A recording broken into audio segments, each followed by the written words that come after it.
Hello friends, I'm back for another year in the Bible video, this time recapping 1st and 2nd Chronicles, which, just like the previous two books, Samuel and Kings, was one scroll in the Old Testament broken up into two. I'm going to be honest with you all, this was probably the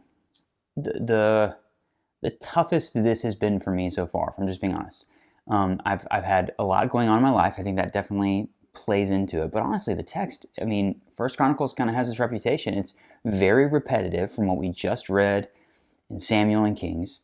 And it starts out with all of these genealogies, and it kind of grinds on you. I noted that I used my pens and my highlighter less in First and Second Chronicles than any other book in the Bible so far in my year through the Bible. And I think that's because, yes, a lot of it I had read before in the other books, and so it was kind of a repeat. Now, what I did learn about that when I was watching a couple videos online and reading some commentaries was that Chronicles was written later, and it was kind of looking back, and in many of the early forms of the Bible as they collected these scrolls, it was at the end. It was not right after Samuel and Kings. It often came later, and it was looking back on everything, which I think is interesting. I noted a couple of things in here about how it's different than the ones that came before it, but because of where it's placed in my Bible, and I'm reading straight through, it's just like there's so much repetition, but it's slightly different in certain places to where you're like, wait a second, is that what? And you like kind of, there was a couple times where I flipped back and I was like, like that's a slightly different version of the story, but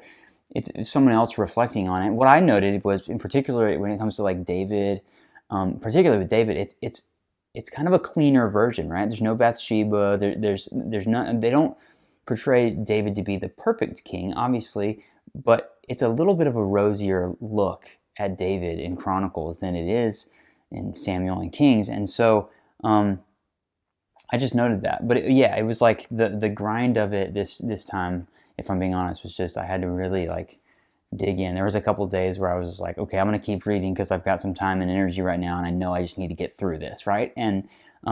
And yet I still found a few things that were pretty interesting. I've got my Bible open here, like the few notes that I made. This isn't really hard for me to tell you about. You know, as they're going through all of the genealogies in the first 9 chapters of First Chronicles, I noted that they talk about musicians. So as a musician, that kind of spurred me on a little bit. There's two things that I would note about this. Is that both I highlighted this at the very end of chapter 9, sorry, I don't have my B cam, I'm using my B cam. Right here you see I highlighted, and all these leaders lived in Jerusalem.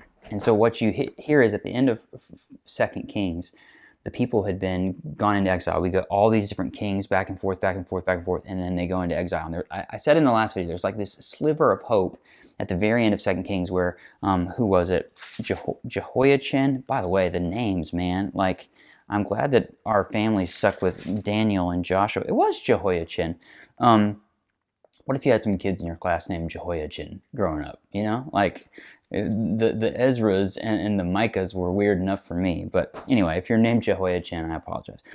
At the end of 2nd Kings, Jehoiachin kind of gets a seat at the table, even though he's in exile. It's like, oh, there's a glimmer of hope. Well, at the end of 2nd Chronicles, we get first, we get this little note at the end of the genealogy. They've gone all the way through and they say, these leaders lived in Jerusalem. That means in and out of exile. So this is being written from the time where they've come back from exile. And then the very, very last 2 verses of 2nd Chronicles, we jump 70 years from the exile to Babylon to King Cyrus the Great of Persia telling the people to go back to Jerusalem, and the beginning of that story. And that's how it ends. So Chronicles was written post-exile, looking back on all this.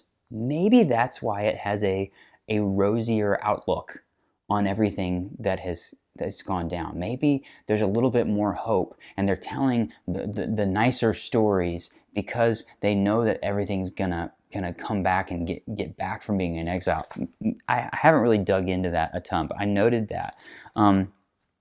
Another thing that I noted was I wrote a song. I recently posted this on my channel called Bless the Lord with my friend Nicholas. We were in a band called The Foresters, and randomly, as I'm recording this, Nicholas he came down, he lives in Omaha, he came down to Nashville for a visit. We played that song at church, and 2 days before I was planning the set list, I got to 1 Chronicles 29. And I remembered that we had written that song called Bless the Lord based on David's song to God in 1 Chronicles 29, where he says, "Yours, O Lord, are the greatness, the power, the glory, the victory, and the majesty. For all that is in the heavens and on the earth is yours. Yours is the kingdom, O Lord, and you are exalted as head above all." Later it says, "Bless the Lord, your God." He tells the whole assembly. So we wrote this song, Bless the Lord, inspired by these verses. I had totally forgotten where the inspiration came from. So I mean,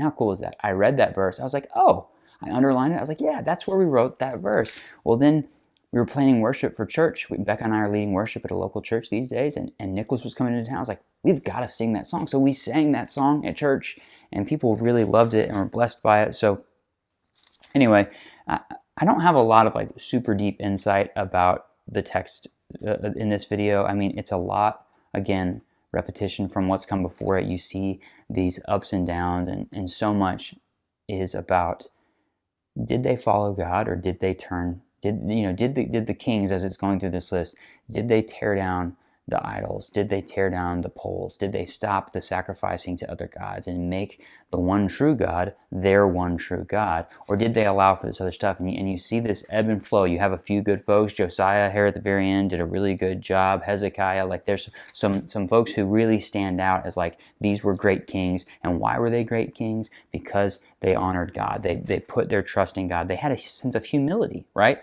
And yet so many others don't. And I feel like I'm walking out of this section of the text before I dive now into Ezra, Nehemiah, and Esther, and I'm thinking, this first, Ezra starts on page 399 of my Bible. So I'm literally, what did I say? My Bible was like 1,000 pages. Is that what it was? Whatever it is. I'm here through this first 35-40% of the Bible, and I'm going, okay, one of the main things God cares about is, do we fully give our allegiance to Him and focus on Him, and do we idolize anything else in our lives? And for the people of Israel, you see this push and this pull, this back and forth, and it leads them into destruction, into exile, which is going to mark them as a people for centuries to come. And yet in these glimmers of hope where they do the right thing, God blesses them. He sticks with them. And so it's a challenge for me to think about, I said this in the last video, to think about that in terms of my life and what am I idolizing? And are there things that I put in front of God? And the answer for me is often yes. And I don't want to do this back and forth thing. I want to really carve out my love of God and my life to be honoring to what God has done for me through Jesus, right? And so I'm glad that I read 1st and 2nd Chronicles. It was not easy. I found it a little bit repetitive and boring at certain times. I'm just going to say that. But I think it's good to see how, in particular, there's someone else kind of retelling this story from a slightly different perspective. That tells us a lot about perspective, right? It tells us a lot about where we write from, where we view things from, shapes how we see what unfolded.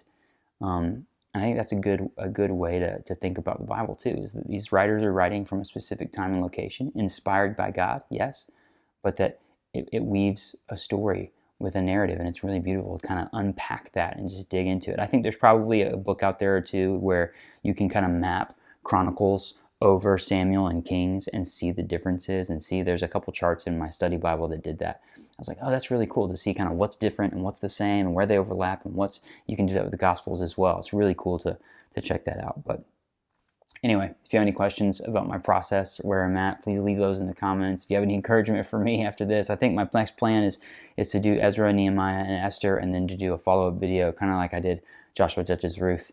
I'll do one for those three and kind of focus on what I learned and my process through those. So that's what I'm going to dive into next. I've actually already started, as I'm recording this, I've already started a little bit of that. So I do appreciate all the comments and the kind feedback that I get for these videos. I hope it's encouraging to you. If you are in this process with me, reading through the Bible or picking it up, I encourage you to keep going. Don't get sidetracked by the tough stuff like 1st and 2nd Chronicles, but press through when you have some extra time. Dig in and ask God to speak to you through the text. Ask God to teach you those little things and see those little nuances, because I think that makes this worth it. It doesn't have to be some like huge light bulb moment all the time. It can just be God meeting you in the text in little small ways. I know that He's doing that for me as I read through the Bible this year. So anyway, thank you so much for watching. We'll see you next time.